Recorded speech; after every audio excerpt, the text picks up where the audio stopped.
This is a little thinner than a lot of different years, but there's a lot of good choices here, a lot of good young players. Mike, why don't you start off, give us your top 10. Yeah, number one, DJ Mayhew. I think we pretty much all thought that because you said he had a really couple good years, but it's not the deepest list. This is probably my least favorite position list to put together. I went with Brandon Lowe, number 2, and I realize that's kind of heavy, but he's improved each of his last 3 years in the majors, tied with Bryce Harper in barrel rate, where a barrel is like perfect contact.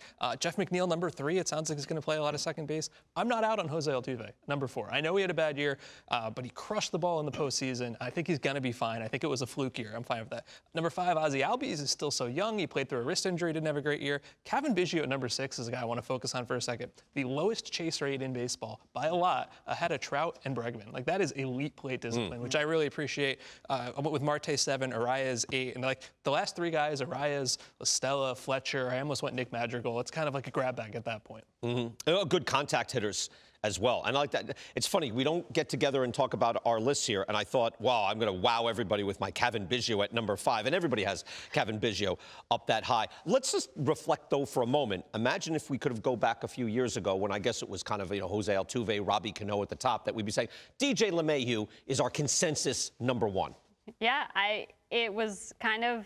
It's certainly not something we would have seen coming, and I really paused on this list after I got to DJ LeMahieu. I mean, I don't think he was the strongest consensus number 1 that we had at any position, but it was almost more just because there are so many question marks beyond it.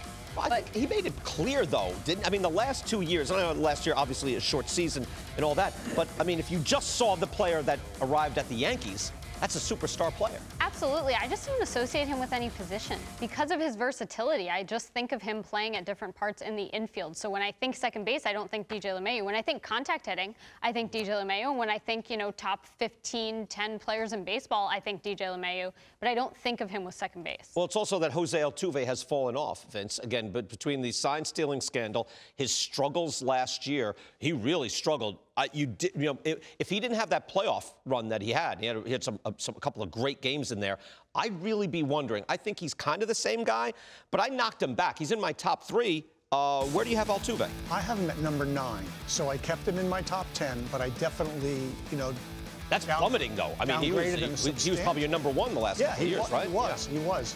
But, I just felt like that I really thought he was mentally impacted by the sign-stealing scandal, perhaps more than anybody.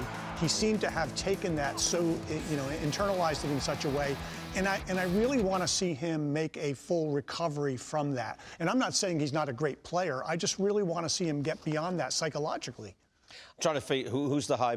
Vince, I think you're the high man on Biggio, right? You're at number 4. Yeah. Mike, you still had him at 6. And Sarah, where did you have? I had him at 10. 10. All right. See, Biggio, I came in at number 5. Just what Mike was talking about. He's a marvelous player with his process skills. Well, yeah, and the quote is that Mike said is that the number 1 plate discipline skill in all of baseball, better than Mike Trout, under 16% chases of swinging at pitches outside of the zone. Here's a guy who's going to hit his age 26 season next year, and he's already got 368 on base percentage. I mean, you don't see young players getting on base at that rate.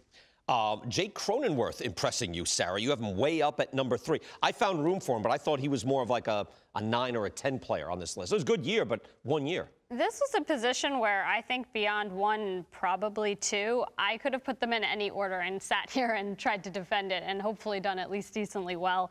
I thought he had a really good breakout season as a rookie. I thought that there was a 1 point thought that he might be the return in the Yu Darvish trade, and I was very excited for the Cubs for that prospect. It didn't happen, but I just think that he showed a lot of promise with his, with his approach and everything else. I don't know about 3, but none of these other guys really struck me as 3 either. Yeah, you could. How do you get him ahead of Jeff McNeil? I guess that's my sore point there, because Jeff McNeil just out-hits most everybody on this list year after year. That was another position thing for me. Again, with DJ LeMahieu, I don't think of him as a second baseman. No, because they're not playing him there. But no, exactly. He should be at second base, and he's supposed to be there this year. Yeah. But but I guess that's what it is, because the Mets even mess with him. Hey, let's sign a second baseman. Oh, he can move here, he can move here. That makes him more valuable, though, that he can play these positions. Oh, I think that's right, and clearly that's a skill that's valued in baseball. And if you look at him as a hitter. The first year he came up, it was kind of surprising. Like, oh, hey, who's this guy who's hitting better than I thought? Well, he's now had over 1,000 career plate appearances, and he's 40% above average as a hitter. I no longer have any questions whatsoever about his bat. As you said, he can play all over, and I do think second base is probably his best position defensively. Ozzy Albe, speaking of a guy who does explode. Vince, you're the high man on Albe's at number 3, huh? Yeah, well, as Mike said, he was dealing with a wrist injury. Absolutely, I think this guy is, I mean, we're talking about somebody who's just completed his age 23 season. So the numbers that we saw from him were at age 22 and 21. I think the sky's the limit for this guy. I think this will be the next, great second baseman. No, Mike, you're at 5. Sarah, where do you have? You have Albe's at 9, so that's pretty low. Yeah, again, I can't defend this list. I feel like at this point, I really can't. We all have a position that we just want to take off. That was like, yeah, my list. I'd relieve pitching. My list, I don't even look back. You have Cesar Hernandez on there, too. I do. I was looking for names. Is that this year's list? Yeah. I'm only kidding. I was looking at names, and he's been very consistent. I mean, I was pretty high on his time with the Phillies.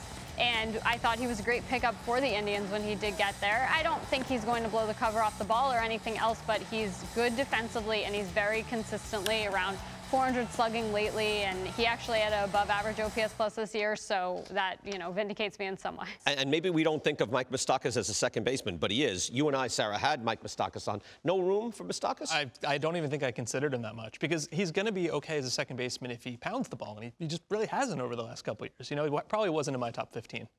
Really? So comparatively, he hits the ball. I mean, if he's slugging, I don't know, 470, 500 up there, he's a power-hitting second baseman by comparison, right? Well, yeah, but, again, he didn't burst into my list either. And I've got Chris Taylor and I've got Colton Wong on my list. And I don't know if I'm the only one, but certainly I've got them at 7 and 8 on my list. I definitely believe Taylor belongs here. He's not the biggest potent offensive threat, but I think he's a quality hitter and a decent defender. Colton Wong, look, he does a lot of things defensively and on the bases, and I think he's a 360 on base over the last couple of years. So again, I don't know why you would necessarily overlook Colton Wong. I think he's a top 10 guy. I think right. If this is 10 years ago, I'm looking at the defense very differently at second base. Now with the level of shifting and everything else, no takeout slides, where Moustakas, just holding it down is good enough for me. It wouldn't have been this way actually in most eras of baseball. You wouldn't be able to have a guy like this. Now I don't hold it against a player as much. No, not at all. I just, in Moustakas' case, I need him to hit a little better because I don't think he's a strong defender necessarily. And I just haven't seen quite the bat at that level.